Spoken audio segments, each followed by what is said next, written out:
नमस्कार, भारत लाइव देख रहे हैं आप। ये गेम समझिए है। इस गेम समझिए में बिहार से लेकर के देश तक में जो चल रही रणनीति है, आगे इस रणनीति का हिस्सा क्या होगा, क्या सियासी मायने होगा, इन तमाम जानकारी को बाबा इस गेम समझिए में रखते हैं। आज का जो टॉपिक है, मजिस्ट्रेट चेकिंग में धराए ललन सिंह, गेम फिनिश, लालू भी जो है कि नहीं बचा पाएंगे। बाबा, कौन से मजिस्ट्रेट चेकिंग में ललन सिंह धराए गए हैं जो लालू भी नहीं बचा पाएंगे? देखिए प्रवीण, जो पिछले 24 घंटे से बिहार की राजनीति हो रही है जी, और 24 घंटे क्या 48 घंटे आप ले लीजिए, 48 घंटों में बिहार की राजनीति एक बार फिर से बदली है। ये तब बदली है जब लालू प्रसाद ने मीडिया कर्मियों से बातचीत के दौरान एक छोटा सा क्लू दे दिया था कि जो आगामी बैठक होने वाली है महाराष्ट्र में, उस बैठक में एक नहीं कई संयोजक हो सकते हैं जी। अब इसके बाद आप समझ सकते हैं कि इस पर उधेड़-बुन और ख़ास करके राजनीति में जब बातें सामने आती हैं ना, तो उन बातों का बाल का खाल भी निकाला जाता है जी। एक तो ये रास्ता हो गया। दूसरा सबसे महत्वपूर्ण रास्ता है कि नीतीश कुमार जो इतना सब कुछ किए, वो इतना आसानी से सब कुछ छोड़ देंगे? बिल्कुल, ये संभव ही नहीं है। नीतीश कुमार के बारे में कहा जाता है कि नीतीश कुमार, ये हाथ उनका अगर कुछ करता है तो इस हाथ को पता नहीं होता है। आपने जो बात कही और जो आज का टॉपिक हमारा है कि मजिस्ट्रेट चेकिंग में पकड़ा है ललन सिंह, सीधे तौर पे आम लोग यही समझ रहे होंगे कि नीतीश कुमार जो ऑफिस में गए थे उसी को मजिस्ट्रेट चेकिंग हम कह रहे हैं, लेकिन बात वहाँ नहीं है। अगर इतनी छोटी बात होती तो हम खबर करते ही नहीं जी। बात बहुत बड़ी है और बात है नीतीश कुमार आते हैं, सीधे बीपी मंडल के पुण्यतिथि पर पहुंचते हैं, वहाँ माल्यार्पण करते हैं और उसके बाद वो ऑफिस में खोजने लगते हैं जी। किसका ऑफिस कहाँ है? नीतीश कुमार को नहीं पता है क्या कि अध्यक्ष का ऑफिस कहाँ है, प्रदेश अध्यक्ष का ऑफिस कहाँ है, कौन कहाँ बैठता है? नीतीश कुमार ये सारी कुर्सियाँ अपने पास रख चुके हैं। नीतीश कुमार पार्टी के अध्यक्ष रहे हैं तो निश्चित रूप से उन कुर्सी पर बैठते ही होंगे। इन सारी बातों को लेकर के जब वो खोजने लगते हैं और खोजने के दौरान जब ये जानकारी मिलती है कि ललन सिंह नहीं है, तो वो कहते हैं अच्छा। लेकिन उसके बाद एक और बात होती है, एक और सज्जन वहाँ नहीं मिलते हैं जिन पर पूरा जिम्मेवारी दिया गया है ऑफिस का, संजय गांधी जी, वो भी नहीं मिलते हैं। उनसे तो वो टेलीफोन पे बात कर लेते हैं। लेकिन आपको बताए थे हम बहुत पहले, याद होगा भारत लाइव ने इस खबर का उद्भेदन किया था कि नीतीश कुमार और ललन सिंह में जो पहले वाला बॉन्डिंग था वो थोड़ा कमज़ोर हुआ है। कमज़ोर इसलिए हुआ है कि नीतीश कुमार किसी और रास्ते पर चल रहे हैं और ललन सिंह उस रास्ते पर चलना नहीं चाहते हैं। नीतीश कुमार और ललन सिंह के बीच में इस बात को लेकर के कहीं ना कहीं कॉन्फ्लिक्ट है और ये कॉन्फ्लिक्ट असर भी देने लगा है, दिखने भी लगा। हालांकि दोनों आमने सामने होते हैं तो आप ये अंदाज़ा नहीं लगा सकते हैं कि दोनों के बीच में किसी तरह का मनमुटाव है जी। लेकिन पिछले कई दिनों से आप देख रहे होंगे, कई दिनों से क्या लगभग 1-1.5 महीने से आप लगातार देख रहे होंगे कि ललन सिंह नीतीश कुमार के इर्द गिर्द नहीं रहते हैं आजकल। क्योंकि आपको ये भी याद होगा कि कुछ दिन पहले ही उन्होंने, ललन सिंह बगल में खड़े थे, उन्होंने कहा कि मैं तो इनको, सब लोग राजीव रंजन सिंह उर्फ ललन सिंह कहता है, मैं तो इन्हें ललन बाबू कहता हूँ जी। लेकिन वो ललन बाबू और नीतीश कुमार के बीच में किस बात को लेकर के है?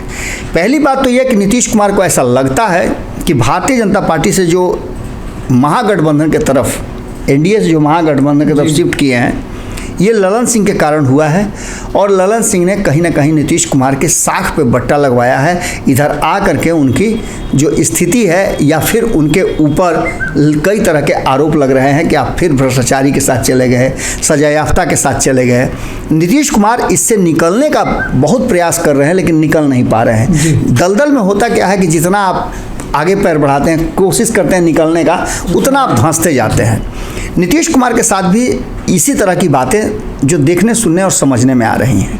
एक तरफ नीतीश कुमार के जो फैसले हैं उनसे राष्ट्रीय जनता दल संतुष्ट नहीं है और बार बार नीतीश कुमार पर ये आरोप लगे, इनके 18 साल क्या 18 साल तो बिहार में ही रहे, उनके 3 दशक से ज़्यादा लंबे बेदाग छवि पर अगर ये छींटा कोई मारे कि आप भ्रष्टाचारी के साथ हैं, आप महाजंगल राज ला रहे हैं, आप प्रश्रय दे रहे हैं, तो निश्चित रूप से नीतीश कुमार के लिए कठिन परिस्थिति जरूर है। इसे पचा पाना आसान नहीं है जी बिल्कुल। अब इसके बाद की कहानी हम बताते हैं, आखिर मजिस्ट्रेट चेक इन क्या है।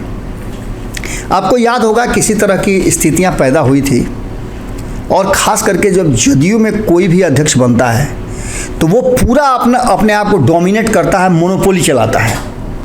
ऐसा आरसीपी सिंह के साथ भी देखने को मिला है जी।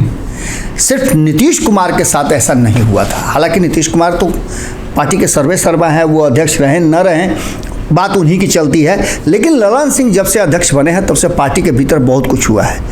जब आरसीपी सिंह थे तो तरजीह नहीं दी जा रही थी उपेंद्र कुशवाहा के लोगों का। उसके बाद ललन सिंह आए, ललन सिंह ने आरसीपी सिंह के सारे फैसलों को निरस्त कर दिया जी। ये बताया अरे इतना सारा कमेटी का मतलब क्या होता है।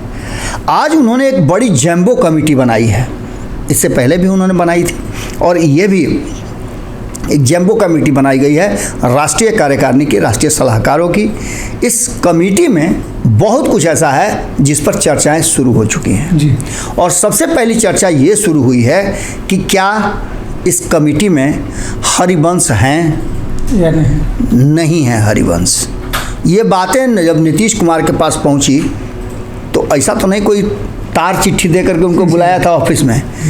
जब ललन सिंह ने ये कहा क्या उस पर चर्चा उर्चा मत कीजिए आप लोग, इसका सीधा मतलब था कि ललन सिंह का फैसला ये था, और इस फैसले से नीतीश कुमार सहमत नहीं थे।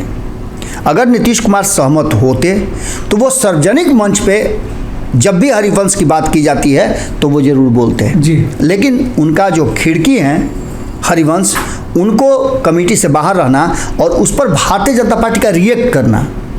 भारतीय जनता पार्टी के कई प्रवक्ताओं ने उनको कमेटी से बाहर, हरिवंश को कमेटी से बाहर रखने पर अपनी प्रतिक्रिया दी है। हालांकि ये जदयू का अंदरूनी मामला है, इसमें ललन सिंह पूरी तरह से सक्षम हैं, अध्यक्ष हैं पार्टी के, उनके पास ये अधिकार है कि वो किसे रखेंगे किसे नहीं रखेंगे जी।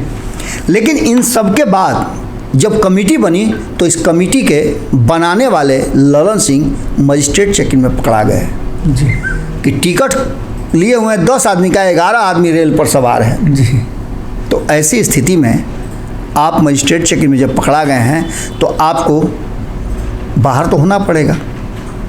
इस बात को लेकर के अब चर्चाएं लगातार शुरू हो चुकी हैं कि नीतीश कुमार, अगर इस बीच में 2-3 बातें और हम आप बताना चाहेंगे। जी। पहली तो ये कि जब नीतीश कुमार किसी से गुस्सा होते हैं तो उससे बात करना बंद कर देते हैं। जी। ये नहीं कि उसको निकाल देंगे, बाहर कर देंगे, ये सब नहीं कहते हैं। और जिससे प्रेम करते हैं उस पर डांटते हैं। जिससे उनको गुस्सा होता है उसे बाहर कुछ नहीं बोलते हैं, उससे साफ बोलते ही नहीं है, वो ऑटोमेटिक इतना ज़्यादा अलग हो जाता है कि वो बाहर निकल जाता है। जी। लेकिन जिससे वो प्रेम करते हैं उसे डांटते हैं, झिड़कती भी देते हैं। जैसे आपने देखा होगा कि हाल फिलहाल में अशोक चौधरी मोबाइल पर जब देख रहे थे तो उनको डांटे थे। जी। ऐसी कई घटनाएं हैं। और वर्तमान में फिर एक बार आप देखे होंगे कि जो ललन सिंह ने नीतीश कुमार के चारों तरफ चक्रव्यूह रचा था, दायरा बना लिया था कि मेरे अलावा कोई और इर्द गिर्द नहीं घूमेगा, वहाँ फिर से एक बार आधिपत्य जो है वो हो गया है संजय झा का और अशोक चौधरी का। आप देखते होंगे कि दाएं और बाएं अशोक चौधरी और संजय झा बिल्कुल नीतीश कुमार के साथ सटे रहते हैं, यहाँ तक कि उप मुख्यमंत्री तेजस्वी यादव को भी पीछे रहना पड़ता है। जी। अब इस बात को आप समझ सकते हैं कि ये दो लोग जब नीतीश कुमार के इर्द गिर्द हैं तो निश्चित रूप से ललन सिंह का जगह जो है वो थोड़ा दूर हो गया, उनकी कुर्सी थोड़ा दूर हो गई है। आपने पिछले 2-3 महीनों में नहीं देखा होगा कि ललन सिंह और नीतीश कुमार एक साथ नजर आए।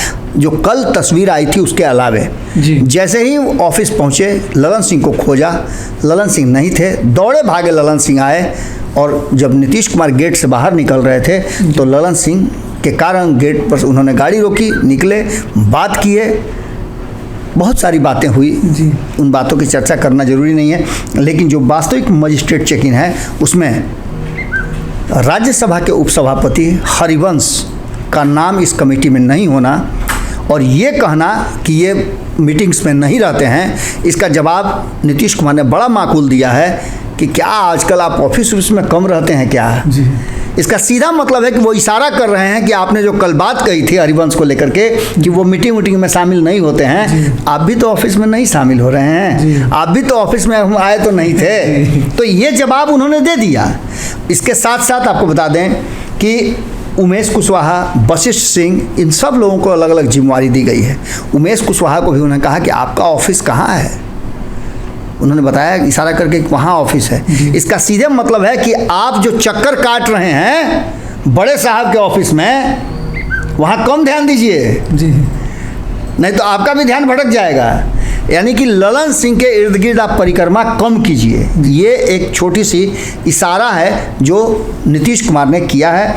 बात इतना ही नहीं है, इसके अलावे ललन सिंह पर और भी पुराने जो उनके दावे हैं, उन दावों की भी अब पोल खुलने लगी है। ललन सिंह ने कहा था कि वो जनता दल यूनाइटेड को राष्ट्रीय पार्टी बनाएंगे, टाएं फिस हो गया।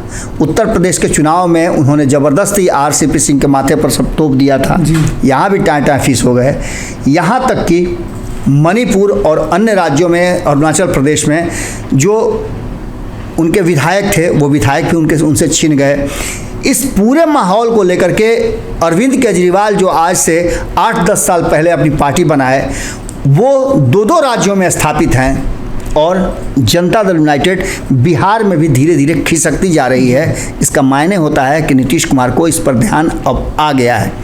इस स्थिति में एक बात आप मान के चलिएगा कि सर्जिकल स्ट्राइक में कहीं ना कहीं ललन सिंह पकड़ा गए हैं मजिस्ट्रेट चेक इन में, और हरिवंश का नाम बाहर करना नीतीश कुमार को अच्छा नहीं लगा है, जिससे वो नाराज़ भी हैं। और ऐसी स्थिति में इस इंटरनल मामले में चाहे लाख प्रयास कर लें ललन सिंह, लेकिन जब नीतीश कुमार कोई फैसला ले लेते हैं तो उस फैसले से लालू भी नीतीश कुमार को डिगा नहीं सकते हैं। आपको याद होगा बेंगलोर का बैठक, जहां नीतीश कुमार ने यह फैसला कर लिया कि वो 1 मिनट यहाँ नहीं रुकेंगे, सीधे एयरपोर्ट पहुँचते हैं। उनके पीछे पीछे लालू प्रसाद रोक सकते थे उनको, लेकिन लालू प्रसाद और ललन सिंह सहित तेजस्वी यादव में यह मादा नहीं था कि नीतीश कुमार के फैसले के विरुद्ध जाएं।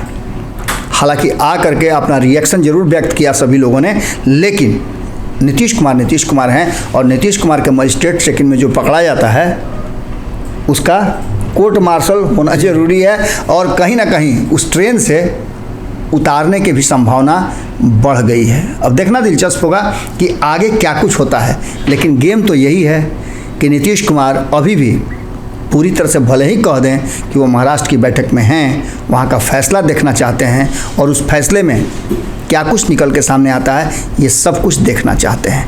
इस बीच में जो ललन सिंह के साथ हुआ और ललन सिंह को जिस तरह से उन्होंने पकड़ा है, ये कांड करते हुए जिसमें हरिवंश को बाहर किया गया है, केसी त्यागी को भी इससे पहले बाहर किया गया था। बेचारे केसी त्यागी कहाँ उसमें कुछ बोल रहे थे, वो क्या करते, उनका कोई बात ही नहीं सुन रहा है। जिस पद पर वो है वो पद से होगा, उनका कोई काम ही नहीं करने दे रहा है। और केसी त्यागी, हरिवंश, ये सब दिल्ली में नीतीश कुमार के आँख कान और नाक हैं। ऐसी स्थिति में इन लोगों से दूर रहना नीतीश कुमार के लिए बड़ा कठिन होगा, क्योंकि इन्हीं पर उनकी राजनीति टिकी हुई है। दिल्ली में वो नहीं रहते हैं तब भी दिल्ली में उनका सारा सूत्र मजबूत रहता है।